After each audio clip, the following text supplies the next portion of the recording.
Welcome to Coyote News. Dakota Days is right around the corner, and Coyote News is bringing you all of the highlights, shirt options, and tailgate rules you need to know.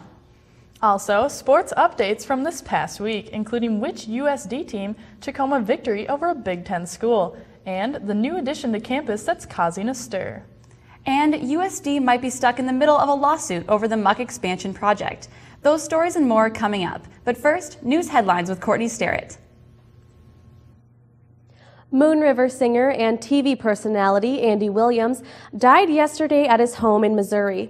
Williams was one of the last of the singers from the golden age of easy-listening pop music.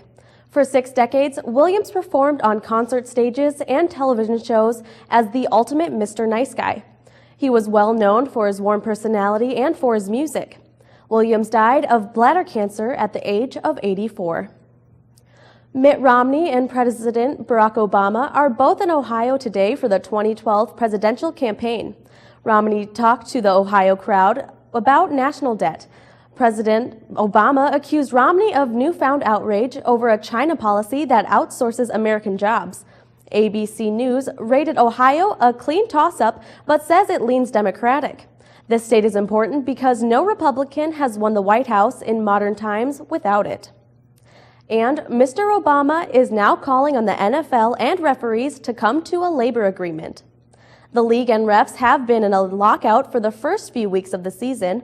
Replacement refs have received criticism for some calls, but none were as bad as the deciding call in Monday night's Packer-Seahawk game. The controversial call gave the Seahawks a 2-point win, saying the Seahawk receiver caught the winning touchdown, but the Packer player had his hands on it as well. The NFL says it stands by the results of the game, but talks have resumed to settle the labor agreement. And those are your headlines. Dakota Days is approaching quickly and with the annual sale of D-Days t-shirts. Coyote News' Angela Morrow says they're on sale at a number of places. Students can choose from a variety of designs to find the one that fits them best. But some students think about their future role in the community before they buy their shirt. I feel like I'm already representing the community. I think people view me differently because I'm going to be a teacher, so I don't think it's appropriate to be wearing big bottles of booze on my shirt or anything. So the university, theirs are tastefully done. So. And for those students looking for a tamer design, USD Dakota Days has you covered. The Dakota Days t-shirts that we sell have the official logo on them, the official theme. There are other parties, private parties on campus selling t-shirts, but yeah, this is just the one official design of the t-shirt. But for some, the shirts aren't about the most outrageous design. For some, the shirts are about using what they've learned in the classroom, out in the real world. Yeah, it's a great life experience. You get to work with other people, you get to be organized, you get to actually figure out how business works, how profit works, how to make money, how to sell things. You have to work with the school a lot because we're legalized to sell in the school, in the muck, in different buildings. So it's definitely a process to go through, more legwork than just come up with an idea and buying a shirt and selling it. So that's where we get a lot of life experience from. And for Coyote News, I'm Angela Morrow. Students can buy their favorite D-Days t-shirt this week in the muck. Students continue to debate whether or not the Chick-fil-A chain should come to campus. The restaurant is supposed to be part of the Muck expansion plans. Chick-fil-A's president came under fire over the summer after saying he supports the biblical definition of marriage. That angered LGBT advocates. The SGA hosted an open mic event last night, allowing students and anyone else to share their concerns about bringing Chick-fil-A to campus. He has a First Amendment right to say what he would like, and I don't disagree with that. I think the comments he made put him in the limelight, but it's really about the actions of the company and its charitable wing, WinShape, which is a part of the company, and it's been donating for many years millions of dollars to groups, which have been labeled hate groups by the Southern Poverty Law Center. Some opposed the chain, others showed support. That there are a few people here that felt that we were going to lose students due to a Chick-fil-A coming to campus, and I believe that just because we have a Chick-fil-A on campus, it's not going to lose students because it's more about the education stance instead of what you're going to eat here. SGA President Alyssa Van Meeteren says she'll continue to share student concerns with university administrators. A Massachusetts architectural firm has filed a lawsuit that could delay the MUC's expansion. Charles Rose Architects is suing RSA Architects of Sioux Falls for using copyrighted designs for the upcoming addition to the MUC. Teresa Johnson is live in the studio to talk with Volant News editor Kayla Prosek about USD's involvement in the lawsuit. Kayla has been following the lawsuit with the Volant. And Kayla, can you tell me what the issues are between the MUC expansion project and the architectural firm from Massachusetts? The architecture firm from Massachusetts originally designed the MUC, and when those plans were made, they were copyrighted. So when we hired a different firm from Sioux Falls to design the expansion, they used elements from the original design, which meant they were infringing on the Massachusetts firm's copyright, which is why that company is now being sued. Okay, so Charles Rose Architects out of Massachusetts is suing the Sioux Falls architectural firm, but they're also suing USD. Can you tell me the reasons for this lawsuit? Charles Rose Architects is suing the USD because they claim that USD still owes them $100,000 for designing the business school and $337,000 for originally designing the MUC. Okay, and are there any options that USD has to settle this either in or out of court and then continue on with the MUC expansion project on time? Right now, all I know is that they are going to have to go through just the typical discovery of a lawsuit case with the money suit. As for the other one, that will have to be settled between the two firms. Okay, and as more information comes in, we will bring you those updates. For Coyote News, I am Teresa Johnson.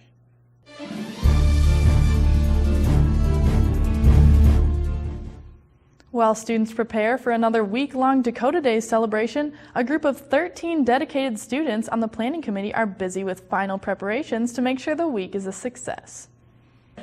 The committee began planning this year's festivities in late February, says Internal Overall Chair Junior Courtney Kirchel.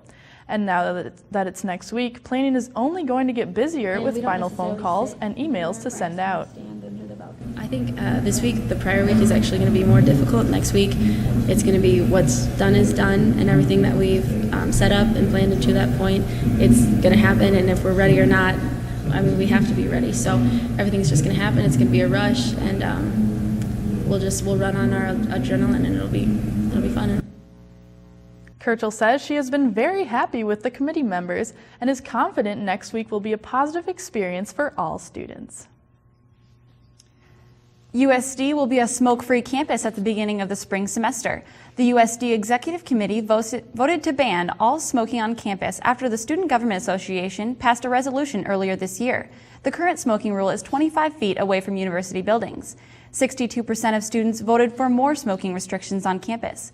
SGA President Alyssa Van Meteren says the initiative to ban smoking on campus began almost a decade ago, and the administration's decision shows they have the students' best interests in mind.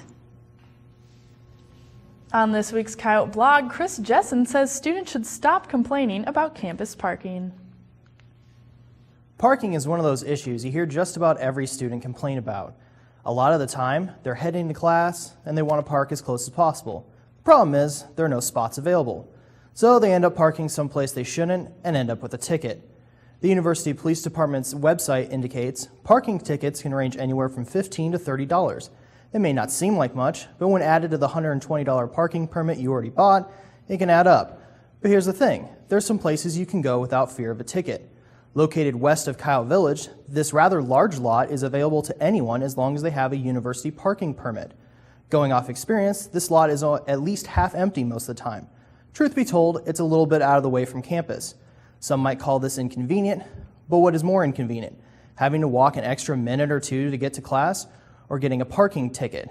While the university should really look into investing in some parking spaces closer to the center of campus, students should stop parking where they know that they're going to get a ticket, when there are plenty of wide open spaces ready for you in your car. For Coyote Blog, I'm Chris Jessen. Thanks, Chris. For some USD students, drinking alcohol on campus is a new privilege. Starting this fall, USD became the first university in the state to allow those of legal drinking age, 21 and older, to consume alcohol on campus. Only the west wing of McFadden Hall and the east wing of Coyote Village have alcohol-permitted rooms. Students living in the rooms must follow a 3-page policy about the new wet room privilege. 38 students live under the new policy. Administrators say they're pleased with how well the new drinking privilege has been received and respected.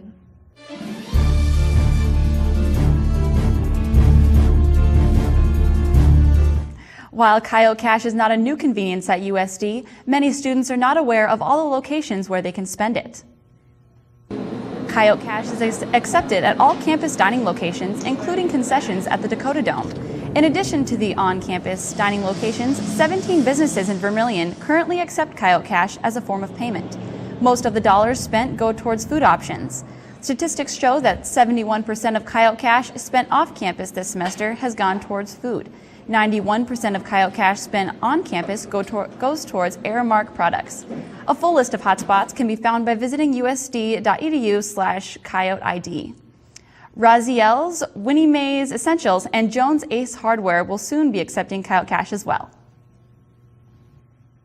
A University of Iowa fraternity has been shut down and members kicked out after a reported hazing incident.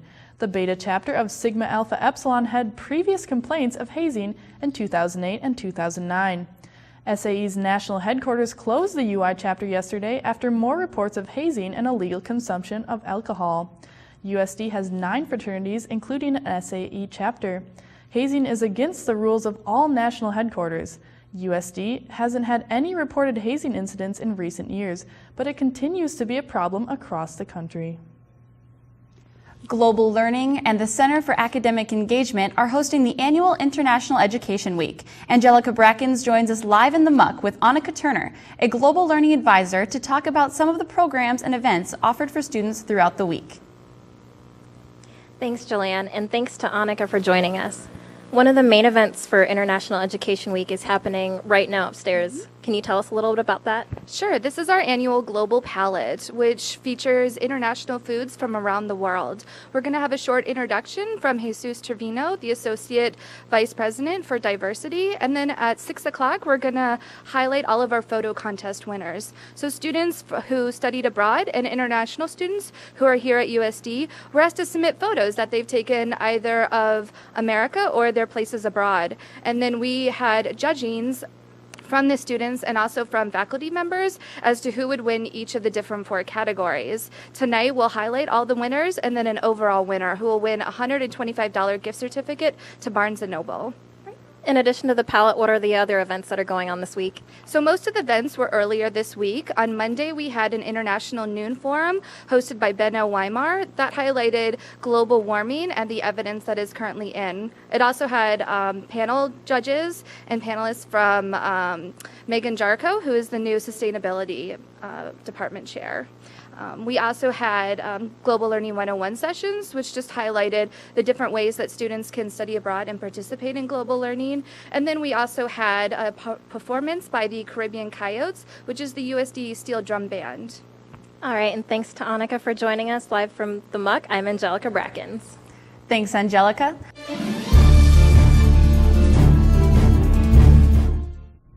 Today on Coyote Sports, the women's volleyball team is on the hunt for a win after 3 consecutive losses. The cross-country team beat a major Division I school, and commentator Taylor Moore says there's one quarterback to keep your eye on in the NFL. But first, sports headlines. Courtney? Thanks, Abby. A preseason favorite in the NFL is now on a 2-game losing streak, and their coach may be in trouble. The New England Patriots fell by only 1 point to Baltimore Sunday. Head coach Bill Belichick is under review after grabbing an official's shirt as he ran off the field. Belichick says he just wanted to know if the game-deciding field goal was under review. The coach says he doesn't believe he'll face a fine for the incident. NASCAR driver Kurt Busch is switching teams in 2013. Busch will move to Furniture Row Racing for the Sprint Cup season. Busch hasn't won with his current team, Phoenix Racing, but finished third at Sonoma in June. In the previous 10 years, Busch has secured at least 1 win a year, and he's currently ranked 25th in points. And for once, Europe isn't the favorite to win their Ryder Cup. The United States team is the favorite heading into the weekend golf tournament. While there's talk of Tiger Woods not playing all 5 rounds, he's one of the top players on the team. Jim Furyk, Phil Mickelson, and Bubba Watson are some of the other favorite players for the U.S. And those are your sports headlines. Thanks, Courtney. The USD women's volleyball team hosted 2 conference opponents at home over the weekend. The Coyotes lost 3-1 against Fort Wayne Mastodons Friday. Despite the loss, there were many strong performances among the Coyotes. Sophomore Kendall Crittenbrink had a total of 22 kills, and Tori Kroll had 49 assists during the match. The team's offensive game was marred by 10 service errors and 22 attack errors. Ultimately, the Coyotes couldn't defend against the punishing Fort Wayne offense. Fort Wayne's Emily Spencer recorded a total of 20 kills for the Mastodons, and Tessa McGill anchored the defense with 20 digs. The women's volleyball team also lost 3-1 against the Oakland Grizzlies on Sunday. The cross-country team is making a name for itself on the D1 level. The endurance sport has been the only sport program on campus to defeat the University of Nebraska-Lincoln 3 years in a row. Coach Dan Fitzsimmons says the team always wants to win against Nebraska. In the big scheme of things, it's just one team, but yet it is the University of Nebraska, and they're a major university, and certainly when we were Division II, our school colors are the same, and we always hear about Big Red, and we'd like to think we're the Big Red. Yote runners also like beating the Huskers. Anytime we can beat somebody that's supposedly a powerhouse, it just kind of puts a little pride in us. We knew that we were going to be strong this year coming in. We'd had the best summers that we've recorded in a little while, and that's always been a goal of ours, is to beat them, and you have that interstate rivalry, and we did it, and it felt awesome. The cross-country team heads to Minnesota for their next meet this weekend. Head football coach Joe Glenn had some strong words for his players after following the loss against Northwestern on Saturday. Northwestern is a D1 school in the Big Ten Conference, but Glenn says that's no excuse to not execute plays. The Coyotes suffered a 32-7 loss against the Wildcats. This weekend, the team returns to Dakota Dome to host its first conference opponent, Illinois State. Kickoff time is at 2 Saturday afternoon. Coach Glenn isn't the only new coach on campus this year. The women's basketball team also has new leadership. Coyote News' Cassie Bartlett is live at the Muck with head coach Amy Williams. Thanks, Abby. Thanks, Coach Williams, for being with us today. You joined the program in June. So what has been your focus this summer transitioning into your position as head coach? Well, it's definitely been a challenge trying to be out recruiting the whole summer when I hadn't had an opportunity to be on the court. So I'm just thrilled this fall to be on the court, learning our team, learning where our needs are, and being able to finally put things together. How have the players been adjusting to the new leadership and the new assistant coaches? Well, they've had the easy challenge of not having to change last names. It went from Coach Williams to Coach Williams, but they've done a great job. They've really bought in. They're given full effort in all the workouts, and I couldn't be more thrilled. So what is your main goal for this upcoming season? Well, our main goal is to play hard every time we step on the court, and we preach that all the time. I tell everybody, all recruits, when I'm out recruiting, that's what I'm looking for, is kids that want to play hard and compete and get after it, and we want to put a product on the court that will do that every time we lace them up. Okay, great. Well, thanks so much, Coach Williams, for being with us today. The Coyote women start their season November 9th at Cleveland State. For Coyote News Live, I'm Cassie Bartlett. Thanks, Cassie. On this week's More Sports, commentator Taylor Moore says there are a number of good quarterbacks in the NFL, but 2 stand out. In football, there are many important positions. One of the most important is the quarterback. The quarterback, he's the leader of the team, the one guy you need to truly direct the offense. If you don't believe me, just ask Curtis Painter. 2 quarterbacks that do have bright futures in the NFL are Robert Griffin III and Andrew Luck. These two will always be compared to each other. I like each quarterback, but the two have very different styles. Luck is more of a sit-in-the-pocket type of quarterback. Griffin is more of a scrambler. Griffin tends to be more on the athletic side. I'm not saying that Luck is not in shape, but when your quarterback can squat over 600 pounds, he's pretty athletic. Now, both quarterbacks can pass pretty well, and that's something that every NFL quarterback should be able to do. But currently, Griffin has a higher pass rating than Luck. Right now, if I had to pick between these 2 quarterbacks, I would choose Griffin. He's athletic, strong, and he's sponsored by Subway. But in all seriousness, I believe he's the better of the 2. For more sports, I'm Taylor Moore. Thanks, Taylor. And that's all for Coyote Sports. In this week's commentary, Chrissy Sorensen takes a look at the new Coyote statue. This week, students at USD have noticed a small change to campus. And I'm going to make a list of things that are bigger than USD's new Coyote statue. The idea of the Coyote statue was bigger than the Coyote statue. Nikki's famous hair bump is bigger than the Coyote statue. This animal cracker is bigger than the Coyote statue. The USD cheerleader stunts are bigger than the Coyote statue. His ponytail is bigger than the tail of the Coyote statue. Margaret McLeod of the USD girls basketball team is bigger than the Coyote statue. Lindsay Lohan's track record is bigger than the Coyote statue. This Charlie card is bigger than the Coyote statue. Abbott's importance to USD campus is bigger than the Coyote statue. The beloved Doc Farber statue is bigger than our Coyote statue. For Coyote Commentary, I'm Chrissy Sorensen, and I'm bigger than the Coyote statue. The official Coyote statue dedication will take place on October 5th. But until then, Chrissy encourages students to check it out and see if they too are bigger than the Coyote statue. Well, Chrissy isn't the only student checking out the new Coyote. This week on Out and About, we find out what students actually think of the new campus edition. I think it looks pretty vicious. I mean, I used to see rabbits around here before they put it up, and now they're all gone. When did it appear? I really like the Coyote statue. I think it's really good for school spirit. I feel it's a great additive, and it was just a thing that needed to happen and something that did happen. I think it's pretty cool and raises school spirit. It's pretty legit and it looks really good right in our front lawn. I really like it. It shows off a lot of school spirit, but the thing I'm most concerned about is it could get vandalized, and being such a central location, it will really not show off the campus as well and look really nasty. It reminds me of my cousin's Golden Lab. I think it brings a lot of attention to campus. I think it adds a lot to the campus. I think it's a great addition. Not as solid as I expected, but overall it's a great addition to campus. But you don't have to take my word for it. A new issue of the Volant hit newsstands today. Pick up your issue to read more about the lawsuit that could lead to delays in the Muck expansion and underage drinking citations that are up from last year. Those stories and more can be found on volantonline.com. You can also check out the Coyote News link on the page. That's all for Coyote News. Don't forget to check us out on Facebook and Twitter. Have a great night and good weekend. We'll see you next week during our D-Days show.